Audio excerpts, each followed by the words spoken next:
नमस्कार, स्वागत है आपका। आपके साथ में हूं अमित गर्ग शुक्ला। लोकसभा चुनाव की खबरें आपको दिखाएंगे, लेकिन उससे पहले बात बड़ी खबर की करते हैं। देर शाम राज्य के कई इलाकों में तेज आंधी और बारिश आई। ऋषिकेश में भी आंधी के साथ तेज हवाएं चलने लगी और साथ ही बारिश भी शुरू हो गई। आंधी और हवाओं के चलने से एक हादसा हो गया।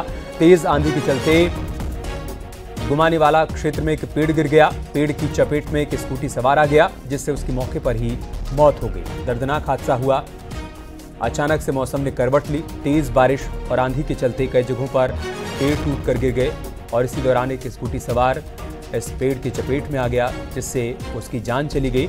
मौसम विभाग ने पहले अलर्ट जारी किया था कि 3 से 4 घंटों में उत्तराखंड के अलग अलग हिस्सों में मौसम बदल सकता है और देर शाम कुछ वैसी तस्वीर सामने आई।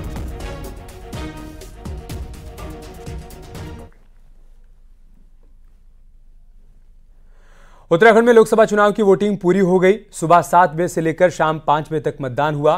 पूरे राज्य में 53.56% मतदान हुआ। हालांकि देर रात तक आखिरी आंकड़े आएंगे, लिहाजा इसमें कुछ और बदलाव अभी हो सकता है, लेकिन अब तक के आंकड़ों के मुताबिक करीब 54% वोटिंग हुई है, जो कि पिछली बार यानी कि 2019 की अपेक्षा करीब 4.5% कम है। सबसे ज्यादा वोटिंग नैनीताल और हरिद्वार सीट पर हुई। वहीं अल्मोड़ा पिथौरागढ़ सीट पर सबसे कम वोटिंग हुई।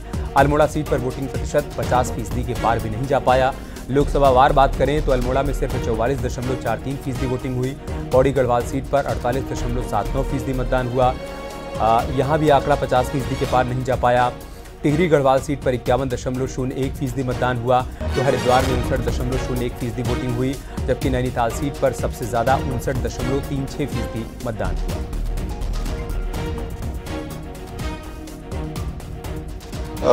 हमारी पांचों लोकसभा सीट्स पर 53.56% का मतदान 5 बजे तक हुआ है। इसमें और वृद्धि होने की संभावना होती है। अभी 9000 पोलिंग स्टेशंस पर जिन्होंने अपना मतदान समाप्त कर दिया था, उसके उपरांत भी लगभग 2000 पोलिंग स्टेशन ऐसे जिन्होंने अपना मतदान का आंकड़ा भी फीड नहीं किया हुआ है।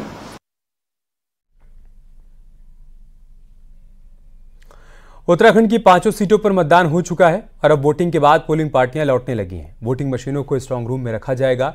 ईवीएम को लेकर पोलिंग पार्टियां पहुंचने भी लगी हैं। शहरों से लगे बूथों से पोलिंग पार्टियां स्ट्रांग रूम में पहुंच रही हैं, जबकि दूर के इलाकों से, पैदल वाले इलाकों से कल तक पोलिंग पार्टियां पहुंचेंगी और उनके साथ ही ईवीएम भी पहुंचेंगी। ईवीएम को लोकसभा के हिसाब से स्ट्रांग रूम में रखा जाएगा और 4 जून को इनको निकाला जाएगा। 4 जून को पूरे देश के साथ ही यहां पर भी मतगणना होगी और इसके बाद विजेताओं की घोषणा होगी।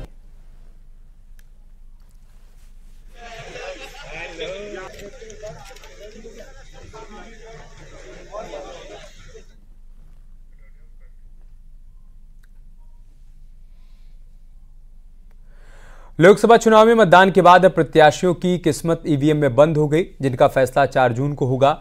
वहीं मतदान के बाद अब पोलिंग पार्टियां वापस स्ट्रांग रूम पहुंचने लगी हैं। प्रदेश में 11,719 पोलिंग पार्टियां हैं जिन्होंने मतदान करवाया। वहीं स्ट्रांग रूम में ईवीएम की सुरक्षा के लिए 3 लेयर प्रोटेक्शन सुरक्षा रखी जाएगी। शांतिपूर्वक मतदान आज पूर्ण हुआ और अब आप देख सकते हैं कि जो ईवीएम और वीवीपैट जो पैड है वो भी अब स्ट्रांग रूम तक पहुंचने लगे हैं। अभी हम देहरादून के जो स्पोर्ट्स कॉलेज है वहां पे हैं और आप देख सकते हैं कि यहाँ पे कुछ जो पोलिंग जो पार्टियां हैं वो वापस आ गई हैं। ऐसा आपका एक्सपीरियंस रहा, क्योंकि आप बहुत जल्दी हाँ, अच्छा रहा। हमारे हैं ये वोटर 150 थे और 50% पड़ा। अच्छा, 50% पड़ा। बिल्कुल, क्योंकि अगर आज की हम बात करें तो इस लोकसभा में परसेंटेज बहुत कम रहा। सर, अभी आप लोग क्या कुछ तैयारी कर रहे हैं और क्या अब आगे? एक्चुअली ये जो डॉक्यूमेंटेशन का वर्क होता है, तो उनकी जो सीलिंग हम लोग मशीनों को सील करने के बाद डॉक्यूमेंट सबमिट करने होते हैं, तो उन डॉक्यूमेंट्स को जरा हम लोग जमा करने हैं, उनके एनवेलप्स में डाल रहे हैं। अच्छा। वो सबमिट करें काउंटर में।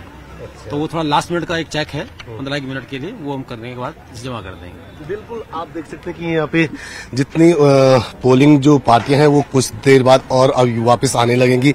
अगर हम बात करें देहरादून में करीब 1880 पोलिंग पार्टियां जो रवाना हुई थी यहाँ से अलग अलग सेंटरों के लिए, और पूरे प्रदेश में करीब 11,729 पोलिंग पार्टियां हैं जिसमें अब 5 सीटों के जो उम्मीदवार थे उनकी जो आने वाले जो दिन हैं लोकसभा में, कौन जाएगा लोकसभा का, किसके नाम होगा, वो अब उनकी कहीं ना कहीं किस्मत इन जो मशीनों में अब बंद हो चुकी है। कैमरा सहयोगी दीपक उपाध्याय के साथ मैं सत्येंद्र बर्तवाल, न्यूज 18 देहरादून। सीएम पुष्कर सिंह धामी ने खटीमा में अपनी पत्नी और मां के साथ वोट डाला। वोट डालने के बाद उन्होंने कहा कि पीएम मोदी का उत्तराखंड से बेहद लगाव है। उन्होंने उत्तराखंड के लिए कई काम किए हैं, इसलिए अब उत्तराखंड के लोगों की बारी है। वहीं सीएम धामी की पत्नी गीता धामी ने कहा कि एक बार फिर से मोदी सरकार बनने जा रही है। नहीं, देखिए, हमारे प्रधानमंत्री मोदी जी ने पूरे देश के अंदर एक जो वर्क कल्चर लाया है, वो सब सामान्य व्यक्तियों के लिए, आम व्यक्तियों के लिए, सबके लिए एक समान व्यवस्था हो और उस व्यवस्था का हम सभी को पालन करना चाहिए। और मैं भी आया हूँ, अच्छा लग रहा है आज यहाँ पर, चूँकि मैं इसी विद्यालय से पढ़ा, यहीं से निकला, तो आज सब लोगों से मिलने का अवसर भी है। उनके अंदर माननीय प्रधानमंत्री मोदी जी के नेतृत्व में लगातार उत्तराखंड आगे बढ़ा है और उन्होंने हमेशा ये अपना संकल्प किया है कि उत्तराखंड का ये 21वीं सदी का तीसरा दशक उत्तराखंड का दशक होगा। उस दशक को बनाने के लिए हमको, चूंकि मोदी जी ने बहुत कुछ दिया है उत्तराखंड के लिए, उन्होंने हमेशा सर्वोच्च प्राथमिकताओं में से उनका उत्तराखंड हमेशा रहा है। पौड़ी गढ़वाल से बीजेपी के प्रत्याशी अनिल बलूनी ने आज अपने गांव पहुंचकर वोटिंग की। वोटिंग करने के बाद उन्होंने न्यूज 18 से खास बातचीत में कहा कि कांग्रेस नेगेटिव प्रचार करती है और हम सकारात्मक बात करते हैं। उन्होंने कहा कि मेरा सपना विकसित गढ़वाल का है, हम यहां पलायन, रोजगार और पर्यटन को लेकर काम करेंगे। वहीं यूपी में 2 लड़कों की जोड़ी पर तंज कसते हुए कहा कि दोनों लड़के अभी तक बड़े ही नहीं हो पा रहे हैं। किसी को टारगेट करने की स्थिति में कांग्रेस खत्म हो चुकी है। कांग्रेस 5 प्रत्याशी कांग्रेस के चुनाव लड़ना नहीं चाहते, जबरदस्ती लड़ाई गई। और ये कांग्रेस का दुर्भाग्य है कि नेगेटिव प्रचार करते हैं, हम सकारात्मक प्रचार करते हैं और जनता ने हमारे सकारात्मक प्रचार को वरीयता दी है। हरिद्वार से बीजेपी के प्रत्याशी त्रिवेंद्र सिंह रावत ने भी अपने मताधिकार का इस्तेमाल किया। देहरादून में त्रिवेंद्र सिंह रावत ने वोट दिया। टिहरी लोकसभा सीट में त्रिवेंद्र रावत का वोट था और टिहरी सीट पर त्रिवेंद्र सिंह रावत ने वोट डाला।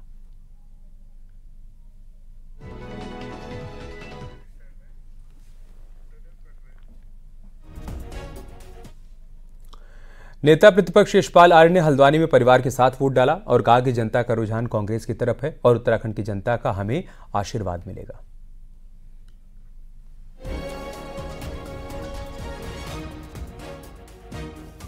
नगर के लिए वोट पड़ा, किस तरह से देख रहे हैं रुझान और मतदाताओं की किस तरीके से रुझान है?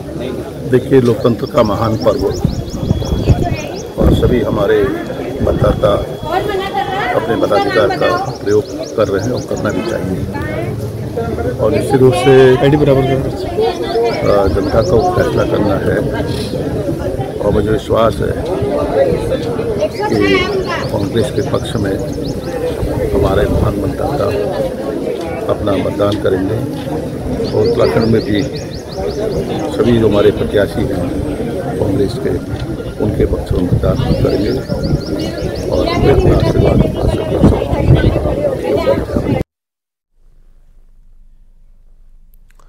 हरिद्वार में पोलिंग बूथ पर पहुंचे एक बुजुर्ग ने ईवीएम मशीन का विरोध किया। वोट डालने के दौरान बुजुर्ग ने ईवीएम को उठाकर जमीन पर फेंक दिया, जिसके बाद पुलिस ने बुजुर्ग को हिरासत में ले लिया और पूछताछ की जा रही है। ज्वालापुर क्षेत्र के Jwalapur inter college polling booth की घटना है।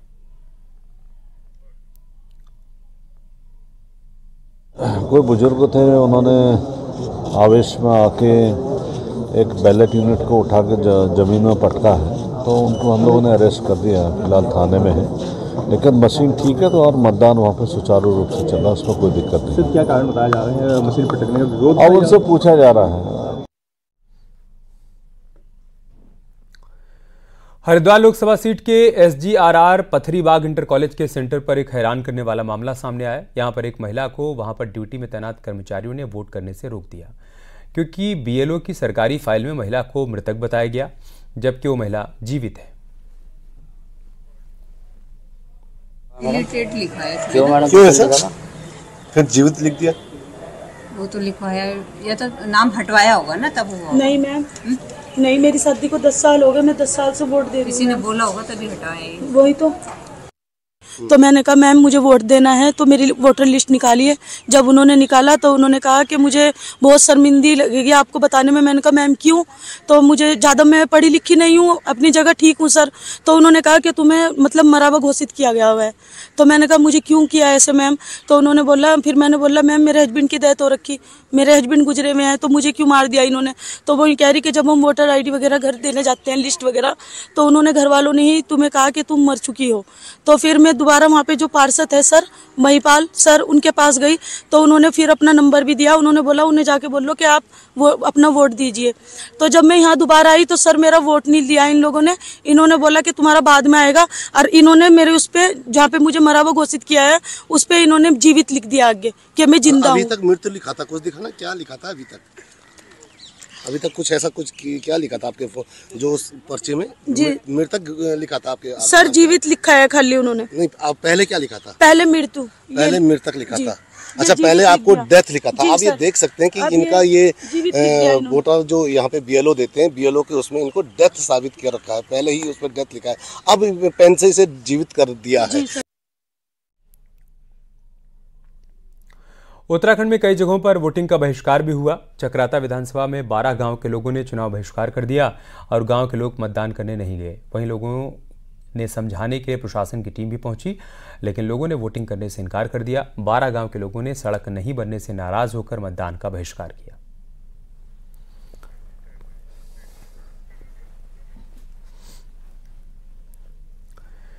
टिहरी की नगर पंचायत लंबगांव के वार्ड संख्या 3 और 4 में सड़क और विकास कार्य नहीं होने के चलते लोगों ने चुनाव का बहिष्कार किया। पोलिंग बूथ से लगभग 100 मीटर की दूरी पर ग्रामीण महिलाओं ने डेरा डालकर विरोध किया और निगरानी कर रही थीं कि कौन वोट देने के लिए जा रहा है और कौन नहीं जा रहा है।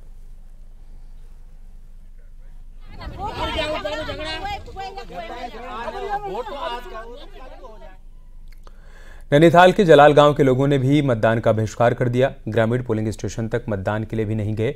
ग्रामीण 2 साल से मतदान केंद्र गांव में ही बनाने की मांग कर रहे हैं। वहीं मूलभूत सुविधाएं नहीं होने से भी गांव के लोग नाराज हैं। नैनीताल से 26 किलोमीटर दूर इस इलाके में मोबाइल सिग्नल तक की दिक्कत आती है।